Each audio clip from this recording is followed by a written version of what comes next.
Welcome to the SusCritMat short videos. Now we'll talk about the criticality of raw materials. I'm today here with Dominique Guyonnet from GRGM. That's the French Geological Survey. Dominique is head of BRGM Campus, which provides higher education in the geoscience field. Amongst others, Dominique has worked on quantifying flows and stocks of rare earth in the EU 28. Dominique, what are raw materials and why are they important? Hello. Raw materials are crude materials that can be converted into useful products either through processing or manufacturing. And there are raw materials all around us every day. And in SusCritMat, we are interested in mineral raw materials.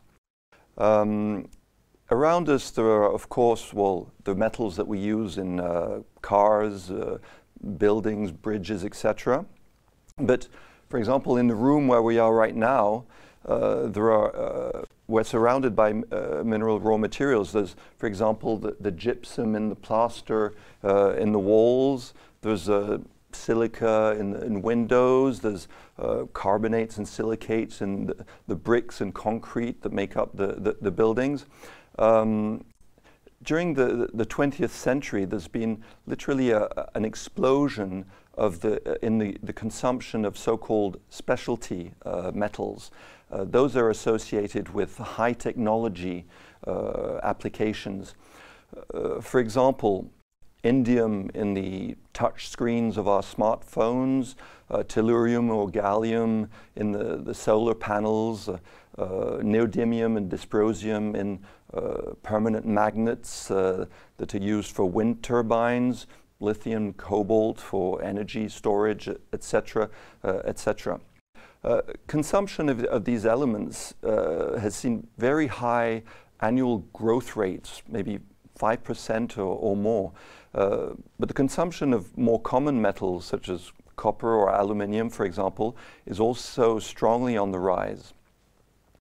At current consumption rates, for copper, the annual increase of consumption is nearly 3% per year. We will consume more copper in the next 20 years than during the entire history of humanity. On this slide, we can see that this growth rate has been effective for over a century. So it is essential to get into the circular economy so that we can rely on secondary sources of raw materials, recycled sources, and less on primary sources extracted from the ground. You were talking about specialty raw materials, and I know that the SusCritMat project is also on critical raw materials. What are critical raw materials? So, criticality is a sort of risk assessment applied to mineral raw materials. A mineral raw material is considered to be critical if, on the one hand, it is essentially for an important sector of the economy, and on the second hand, there are risks of shortage of that material's supply.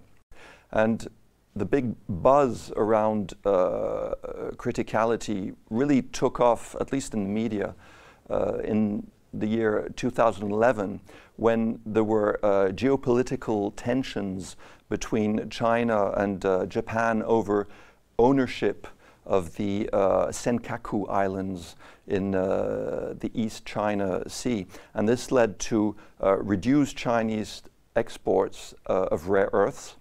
It sparked fierce speculation on rare earth markets because China controlled over 90% of the world rare earth production. The price of neodymium, for example, that is essential in magnets applications, permanent magnets, the price was multiplied by nearly a factor of 10 within only a few months. This slide shows the evolution of rare earth prices since 2005, and especially the peak in 2011. Since then, prices have subsided, but this event was a warning sign for Western countries, which suddenly realized how vulnerable they were with respect to the Chinese monopoly regarding the production of rare earths. But not only rare earths, China dominates the production of many other metals such as tungsten, bismuth, germanium, antimony, to name just a few. When you talk about criticality, how is this measured? Actually, criticality is not measured, it is estimated using various methodologies. Criticality depends on scale. Are we looking at the scale of a company or a country or the world? It depends on time. Are we looking at short term or long term? It also depends on the user of the raw material.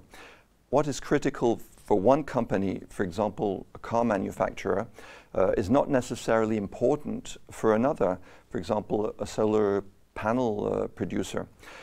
In order to estimate the vulnerability of the European Union as a whole to disruption in raw material supply, the European Commission developed a methodology that relies on various influencing factors, some for economic importance of mineral raw materials and others for material supply risks.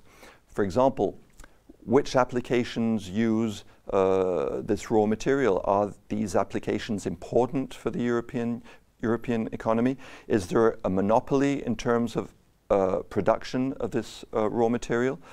Can this raw material be replaced by another one in the important applications? That's called substitution, etc.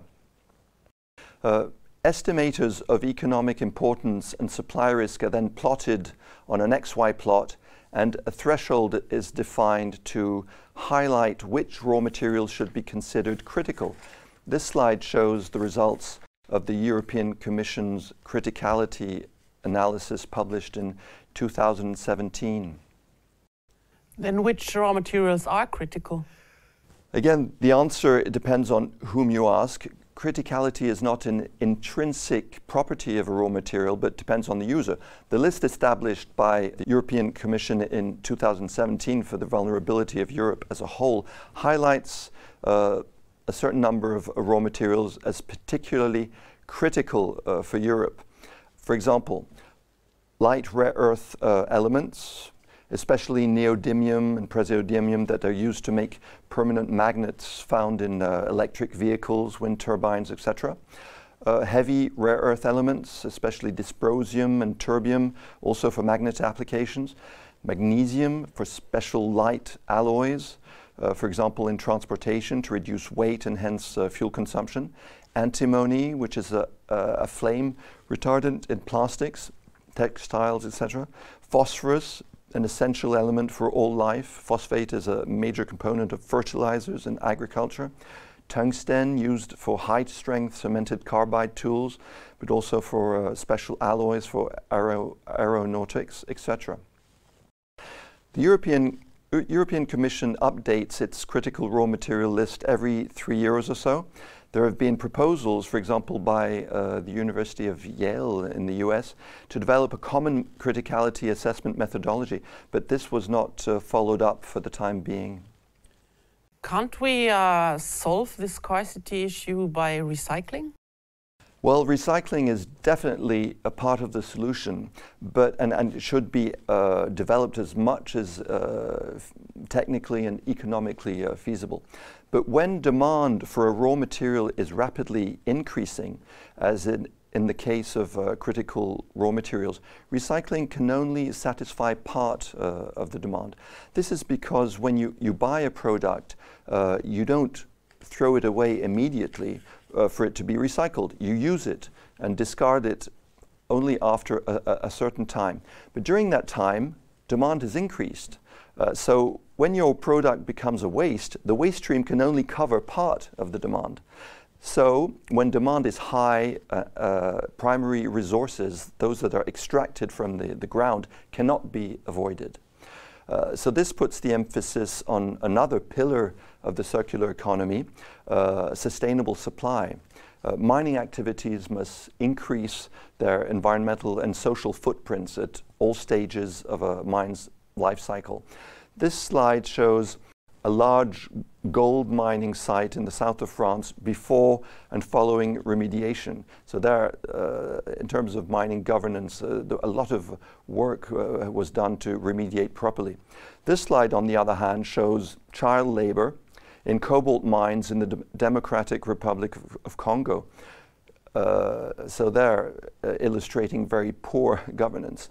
Consumers and companies should be more aware of where the raw materials that make up products are coming from.